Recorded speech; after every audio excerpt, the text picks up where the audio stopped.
We've seen the wonder years from the viewpoint of a white boy. We've seen the wonder years from the viewpoint of a black child. Today, the wonder years from an old geezer.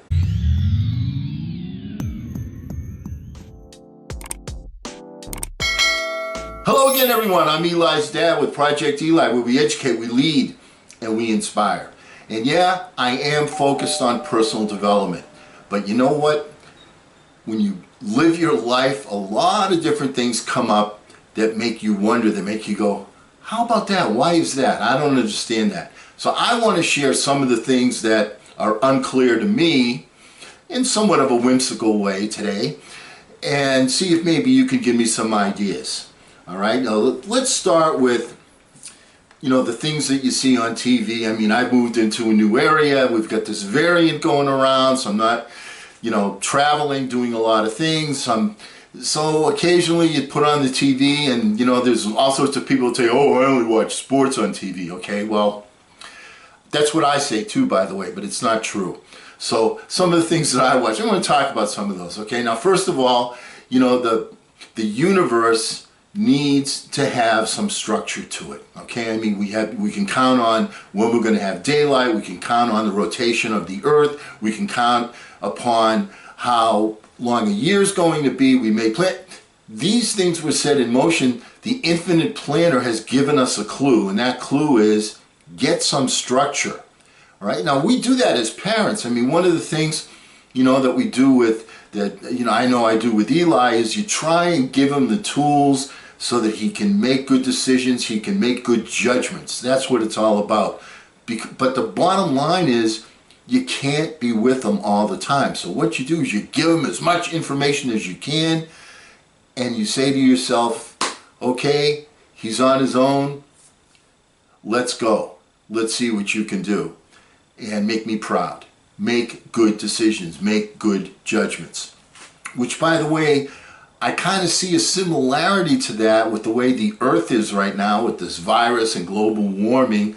I mean, the infinite planner has given us the wherewithal and the tools to do what we have to do. But we're a child out there. Are we making good judgments? But once again, different subject. So anyway, let's get back to what we're talking about. One of the things I saw, I haven't seen Emeril on TV in a long time. You remember Emeril? Bam! Okay, the master chef. It happens to be from Boston, but he moved to the New Orleans area, became super famous. Haven't seen him in years and years. He is back. The universe is back in form. He's selling pots and pans that he will guarantee for the length of time for the life of the universe. Also, what else did I see? All right, sometimes you're up in the middle of the night, you turn on the TV, you're trying to nod yourself back to sleep. I didn't even know I had this problem, but thank goodness there's somebody there to solve it. One of those infomercials, lift your saggy boobs.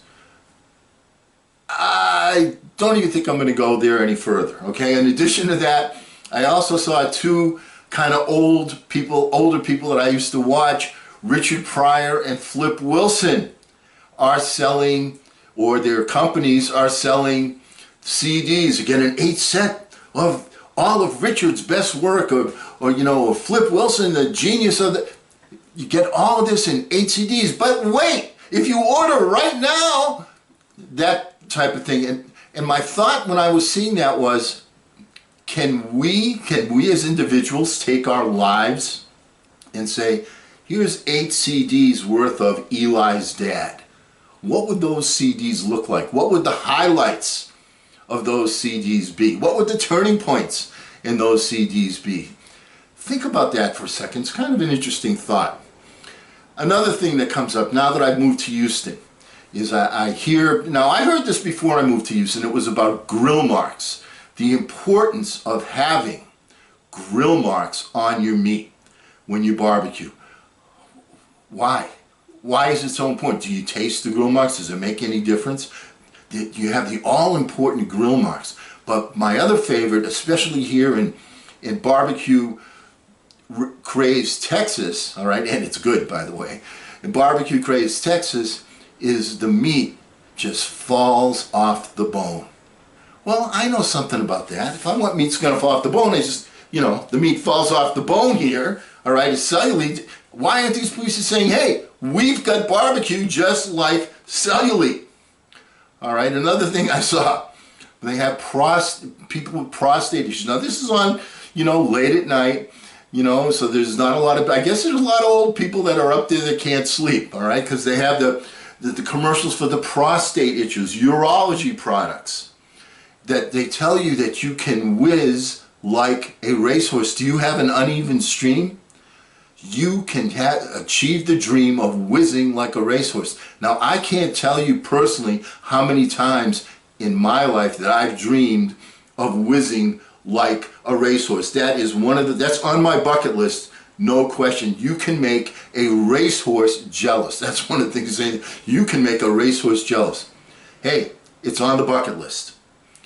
Next one on there is they have a commercial for a product called Navage. Now, what is Navage? Navage is something that say you put this thing up your nose, and and they have like all these different people. They have like 12 or 13 people on the screen, and they have this thing up their nose, and they're all, it cleans you out, it gets rid of the bacteria, that's what it does. But they have this thing up their nose, and they're all smiling.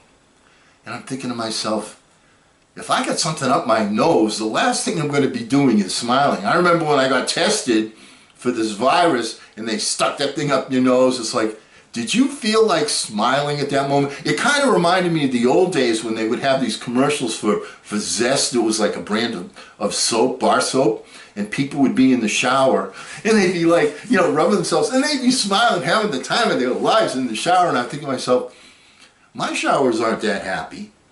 I don't know.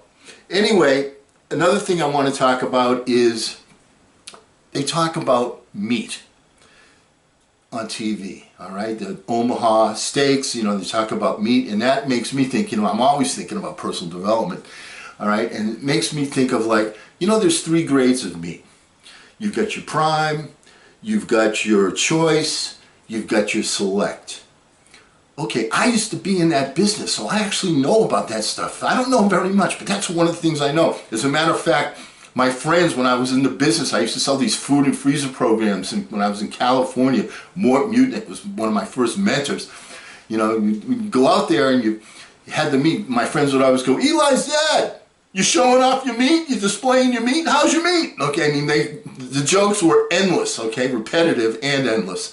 All right, but anyway, I did know a little bit about that particular subject, and it made me think about us, we as individuals, which is, how about the people that we meet?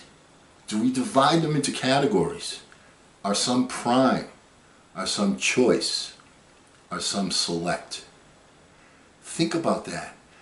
Your attitude gets determined by your altitude gets determined by your attitude. Don't be hanging around with the select people too much at all, and the people that are choice, okay, but the people that are the prime, those are the folks you want to seek out. So it's kind of a different way to think of things, all right? And the last thing I want to talk to you about today is I was watching an episode of Hawaii Five-0, the old one, okay? I don't really like the new, I watched the new one once, didn't like it. Watch the old one. And who is the protagonist in that? Woe Fat. All right, remember him, the villain, Woe Fat? And I got to thinking about when Woe Fat was a kid. People go, whoa! All right? Anytime somebody goes, whoa, that's a bad thing. So that sort of had to affect his attitude. Not to mention the fact his last name is Fat.